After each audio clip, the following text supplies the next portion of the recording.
Okay, welcome to lesson 3 of this CAGED system series of lessons. This is the third and final lesson. If you are new to this lesson, if you're new to this series and you haven't seen lessons 1 and 2, I recommend you go back and have a little look. The content that was covered in those first 2 lessons was some of the really fundamental stuff. So the idea that we can find the same note in multiple different parts of the neck, the same chord in multiple different shapes up the neck, and then we started looking at how to put those chords together to make chord progressions in different parts of the neck, as well as looking at the scales that go around them. Okay, so scales around different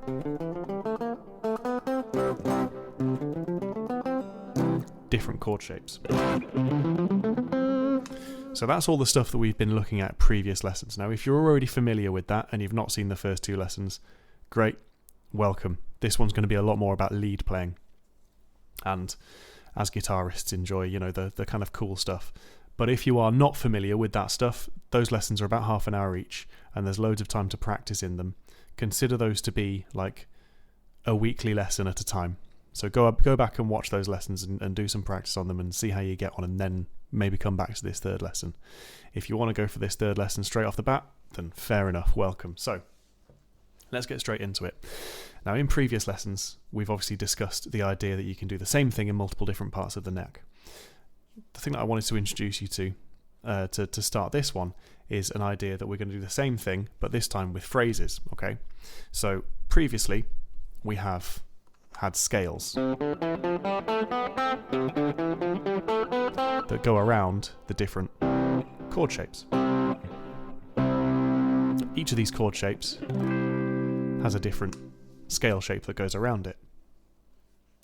Now, that's all very well and good, but ultimately it can be a little bit boring and a little bit dense. It feels a bit more like a kind of exercise than music, okay? And we're guitarists and we want things to sound cool. That's just how we are. So what we're going to do is we're going to have a little look at how this C major chord and the C major scale, which you'll be able to find on the first 2 PDFs, they're all in my G drive, you can see the link below. We're going to look at how those chords and scales can be turned into phrases to make it a little bit easier to remember and to kind of give it some more musical sounding context. So open up lesson 3 PDF. Again, the link is below. Open up that PDF and we're going to have a little look at example 1. Okay, so around the C shape, we've got the scale that we discussed in the previous lesson, but we've now, on example 1, I've written out a little phrase. So the very, very first thing that we come to on example 1 sounds like this. That's just that first bar. Now what I want you to do is, in a minute I'm going to say pause and just practice that phrase, make sure that you've had a little look at it. But what I really want you to do is concentrate on where it fits around this chord shape, so the C major open chord shape, and this scale, the C major scale. The things that we've discussed in previous lessons, okay? So it's not just a random phrase that I'm showing you because it sounds nice, it's something that really relates to the stuff that we've already learned. We're putting it on top of some information that we've already figured out, okay? Have a little look at that, take a moment to practice, take a look at just that first bar and see if you can really relate it to the chord that you're playing, or that C chord that you're kind of almost layering it on top of. Cool, so the next one is the A shape. See bar number 2, right in the middle of the top line of lesson 3 PDF. It's exactly the same phrase as the first one that we did. But what we're doing now is we're using the A shape as our foundation and the C major scale around that A shape. There's a bit of extra context, right?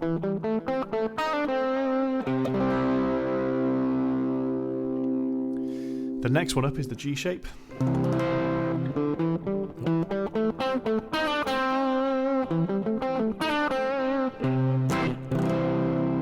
And it carries on up the neck, okay? We've got the E shape here. Now this is an interesting one because we're going to go up an octave, but it's going to be the same notes.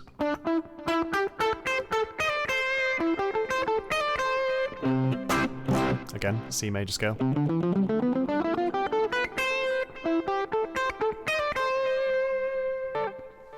And then finally the D shape up here.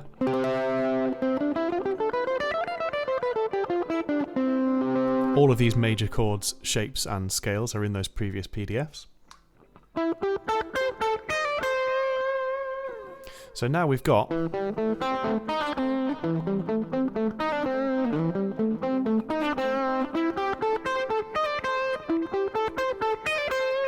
five different places to play the exact same lick. Now, why is that useful? Well, if you're looking at one of those chord shapes and the scale that goes on top of it, let's say, for example, I am looking at the... Let's go back to the A shape. And I'm looking at this scale. It just gives you a little bit of music to go alongside that, because this... It all sounds very nice, but it should help cement it in your memory a little bit. So why don't you try going through each of the major scale shapes from the previous lesson, coming up with your own phrase, and as a bit of an exercise, see if you can take that phrase in whatever position you're in and apply it to the other areas, apply it to those other chord shapes. Okay, so if you come up with a phrase that's around this chord and that scale, why don't you see if you can come up with it, play the exact same thing in other areas of the neck. So for example, if I go, it could be as simple as that. Okay, I'm going to work out where that all is in these other parts of the neck. You notice how I'm feeling for where that first note is. There it is. So it's getting an idea of how you can come up with a phrase and then apply it to other places, okay? Very similar to how we can figure out where our chords are and apply those to other places of the neck as well, okay? So take a little pause, have 5 or 10 minutes to practice this, and see if you can come up with one phrase around one area of that C major scale, and then see if you can apply it to the different areas of the neck. If you can't do all 5 of them, don't stress about it. See if you can just get 1 or 2. Cool, so we're going to move on. Example number 2 on this sheet, on this PDF that you've got, is the exact same concept, so we're not going to spend loads and loads of time on it, but it's basically just around the minor chord shapes that we've already covered. So instead of C major, we're going to have a look at 3 places to play a C minor.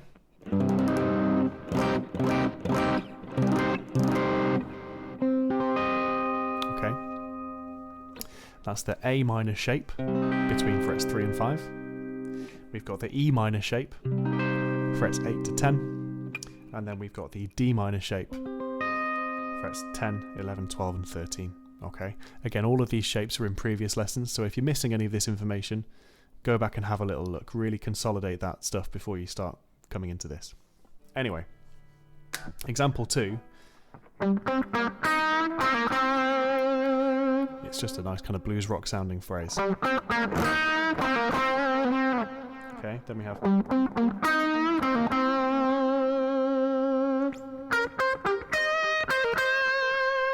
So example 2, those 3 different phrases, it's exactly the same idea. So guitarists quite often will learn the minor pentatonic as one of their first steps into lead playing and this kind of stuff.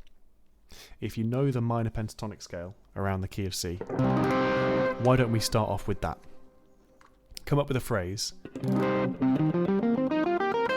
in that C minor pentatonic scale and then see if you can apply it to somewhere around these other 2 chord shapes. Okay, so if you come up with a phrase in the E minor pentatonic, C minor pentatonic scale, but using the E minor shape, because that's the E minor shape, but in the key of C, come up with a phrase, maybe even just 4 notes. It doesn't have to be a phrase. We can add some phrasing stuff later. If you just have those notes, see if you can apply it to these other areas. Then if you feel like you need a bit of extra flair, you could have, you can maybe do,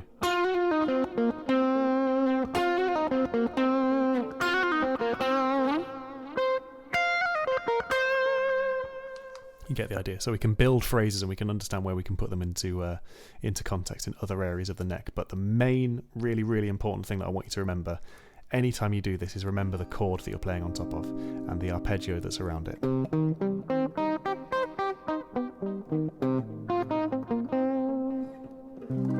Chord, arpeggio, and then phrase. Chord, arpeggio, and then phrase. So it's 3 pieces of information that are layered on top of each other, okay? So again, go away for a few minutes and come up with a phrase and see if you can put it around the E minor shape, the A minor shape, and the D minor shape. See if you can come up with that. If any of these little practice points and exercises are causing you trouble, send me a message and we'll get a lesson booked in. Pause the video now, give that a go. Cool, so now we'll get on to the fun stuff, the really fun stuff. So what we're going to do is we're going to start looking at how we can build some solos in the same key. So all these chords are going to be in the same key for now. But we're going to start building some solos that sound like they really relate to the chords that you're playing on top of. Okay, so example 3, I've given an example chord sequence that we might play some lead stuff over the top of. It goes like this: C major, A minor, D minor, G major. Now, by the way, the style of music and the key of the song and all of this kind of stuff, it doesn't necessarily matter. So that sounds very...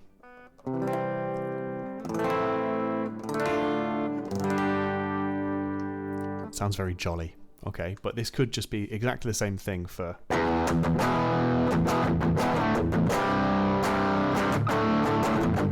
because essentially that's just a E minor, C and D. So long as you know the chords that you're playing on top of, the concept is the same. So what we're going to do is we're going to take that first chord, example 3 on lesson 3 of C major. Now I've given you an example there. There is C major, but I've also written an arpeggio for C major. Okay. Then the next one, A minor.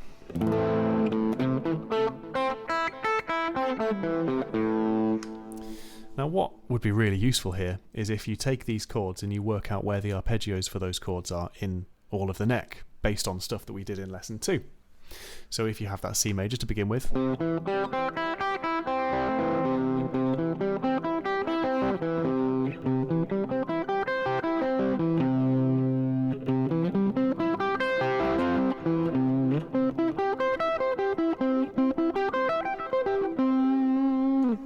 if you work out where all those arpeggios are, then move on to the next chord. Okay, it'd be really useful if you know at least a few of each of these arpeggio shapes. I know this will take time, it'll take quite a lot of practice, but you will get there and it will really, really help your lead playing.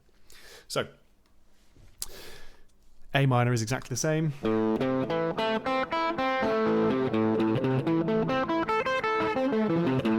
Etc. You get the idea, right?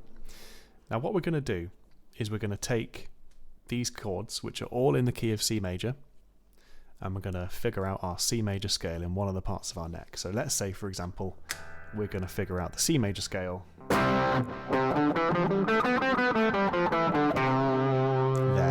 okay? Again, this is all contained in previous PDFs.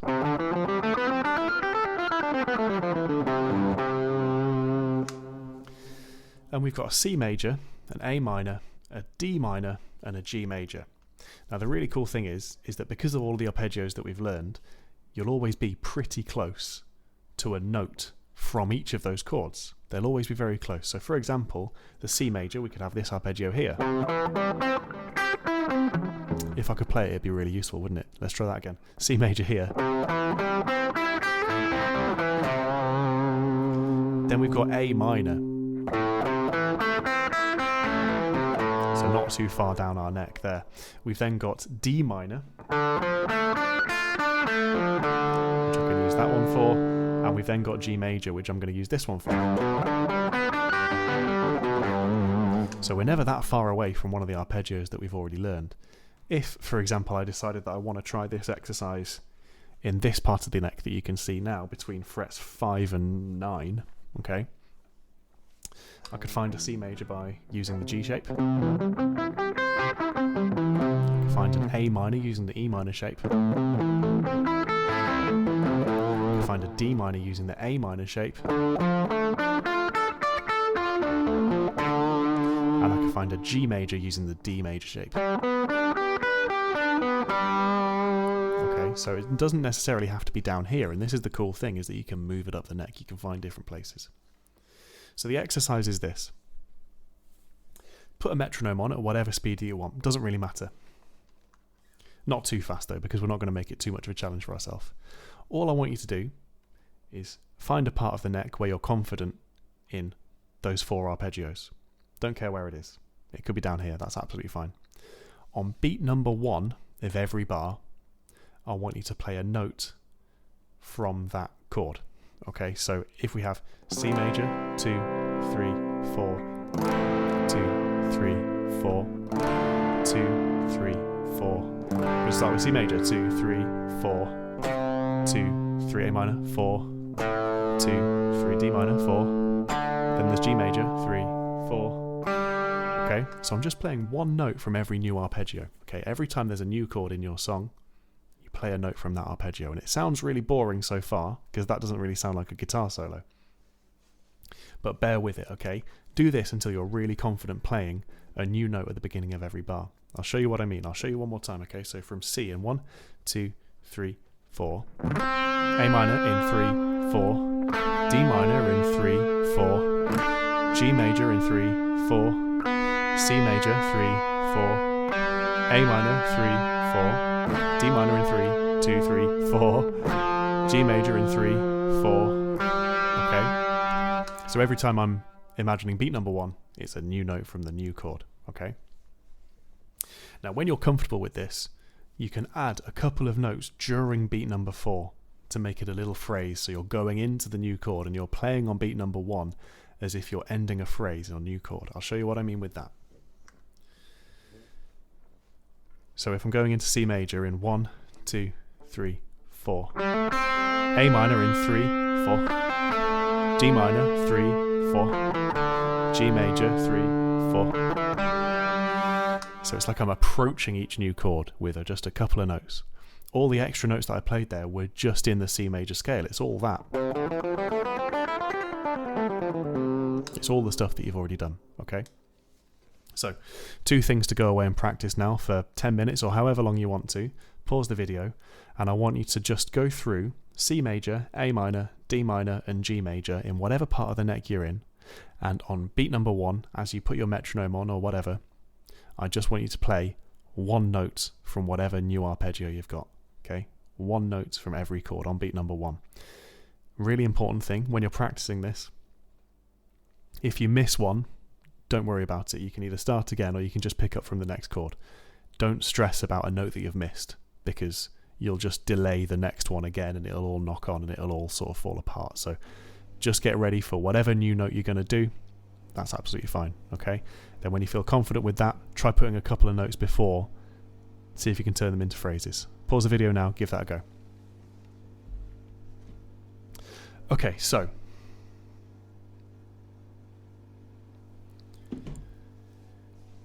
we're going to take the same chords and we're going to put it in a slightly different part of the neck. I'm going to use this G-shaped C major scale.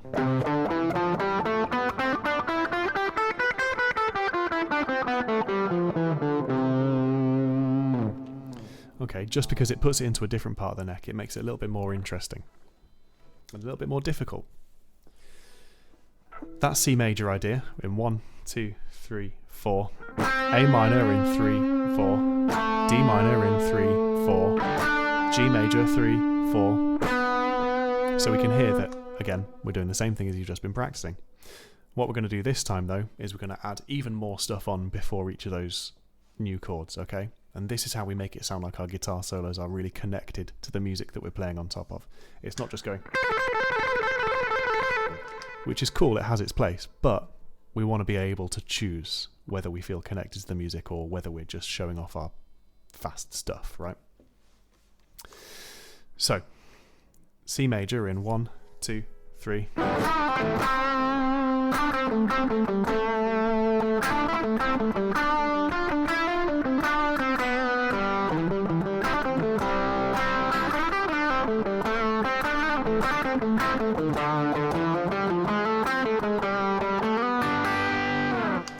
So you can kind of hear how it sounds like the chords are within the music. I'm not just playing up and down scale, right? I'm actually feeling the chords and I'm hearing those chords in the lead playing, okay?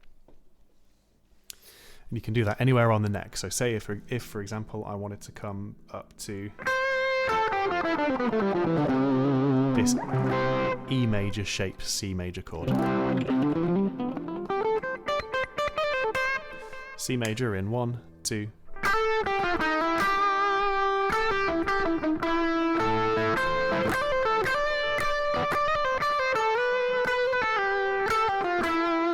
So I'm trying to play on beats number 1 a new note from every chord. If you're playing like a run or something, whatever it is, that wasn't very neat, but you get the idea. A really cool thing just to remember is aim for beat number 1. If you're playing something fast, aim for beat number 1 and be aware of what the next chord is and see if you can land on that chord, okay? So what I've done is I've given you a blank example. Example 4 at the very bottom of this page. This is the last one I'm going to give you. And the rest of this, I recommend you go and find YouTube backing tracks and try and figure this out for yourself. We've got B minor, A major, F sharp minor, G major, okay? B minor, A major, F sharp minor, G major. Now ideally, because you're at the end of lesson 3 now, you'll be able to say, well, I could play that B minor, the A major, the F sharp minor, and the G major in a few different parts of the neck, right?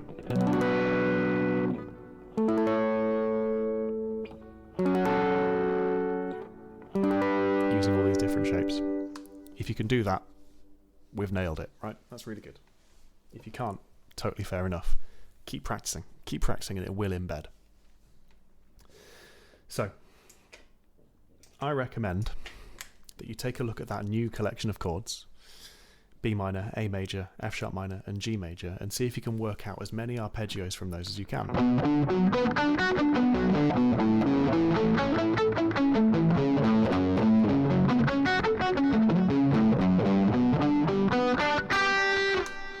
In as many different parts of the neck as you possibly can. Now, what key do you reckon we're in here? If this is B minor, and this is A major.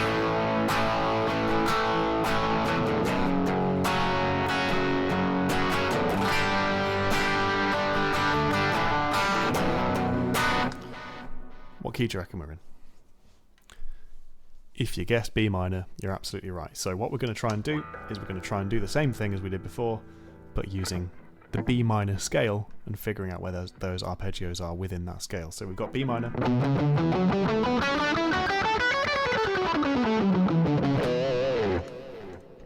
B minor arpeggio,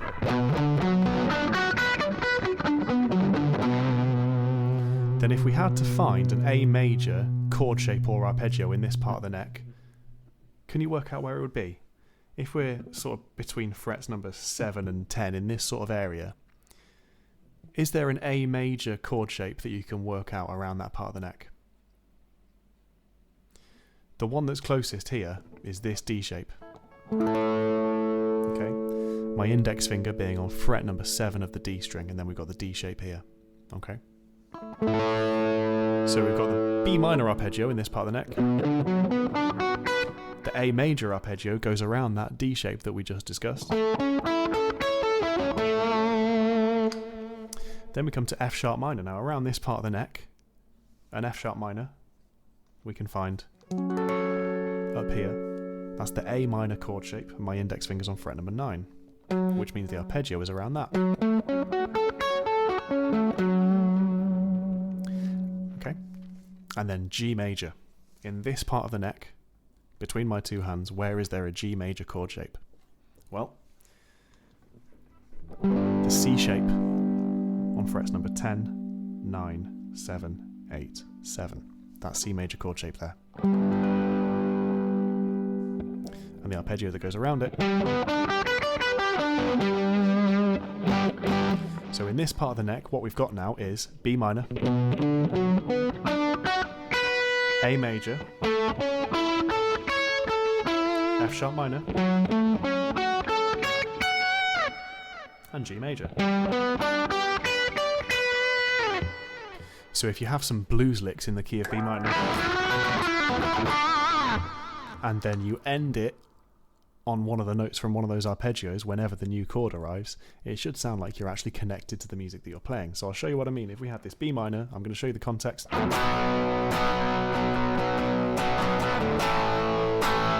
It's exactly the same principle as before. I'll start off simple, doing one new note, and then we'll get more complex. Ready? So B minor.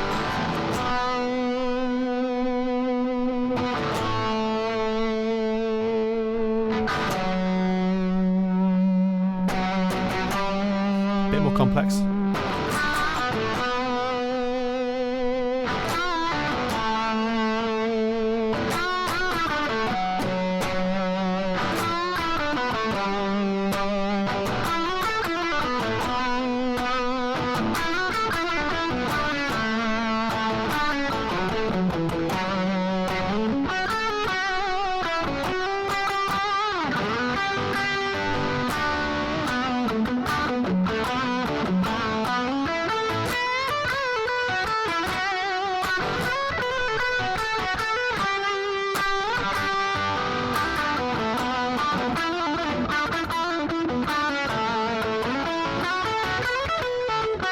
Oops.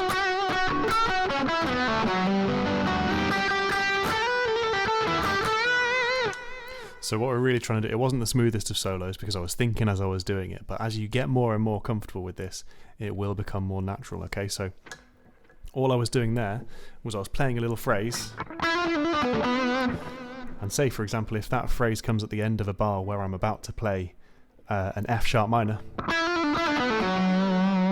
I might end on the note from the F sharp minor arpeggio, and it sounds like we're approaching that F sharp minor chord. So it could be 1, 2, 3. Because that note there landed on beat number 1, it sounds like we're really intentionally doing it, or intending to do it. Those are the phrases that I was caught up in between. So we're really trying to do it intentionally. Absolute master of this, by the way, Dave Gilmour. Okay, so it doesn't have to be fast or flashy. What Dave Gilmour did in a lot of the Floyd solos is he would do a big, like a bend or a blues sounding lick or whatever, but it would always land on beat number 1. So if we take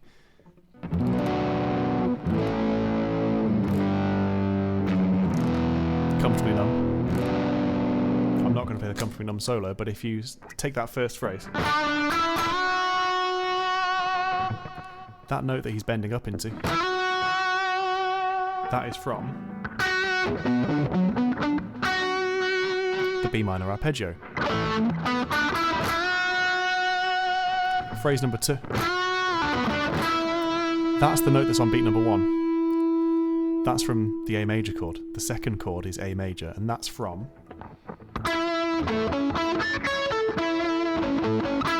the A major arpeggio. So